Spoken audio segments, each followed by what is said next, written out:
నువ్వు మాట్లాడే ప్రతి మాట కూడా గ్రంథంలో లిఖించబడుతుంది దేవుని దగ్గర. ఆఫీస్ కి నేను ఎందుకు రాలేదంటేనే మనకు సమాధానం ఉంటుంది మేనేజర్ దగ్గర.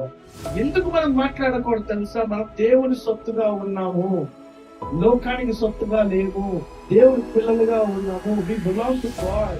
లాజరు సమాధిలో నుంచి బయటికి రావడానికి, మరణములో నుంచి జీవము రావడానికి ఏం మాట్లాడారు? యేసుప్రభువు దేని వాడారు? కర్రను వాడారా? ఒక తాడును వాడారా? లేకపోతే ఒక 10 మంది బాడీ గార్డ్స్ తీసుకొచ్చే సమాధిని జరపండి వాడారా? ఏదో మాట.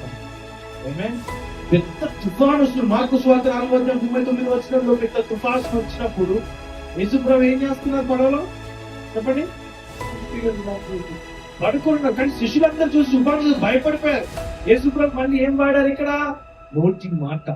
ఏమని వాడారు తెలుసా? అందుకని లేచి గాలిని గద్దించారు. నోటి మాట దేనికి ఉపయోగంగా ఉండాలి? ఎదుటివానికి మేలుకరంగా, క్షేమాధికరంగా ఉండాలి. ఇక్కడ యేసుప్రభువు వారికి క్షేమావృతి గురించి మాట్లాడలే, ఇక్కడ గద్దించారు.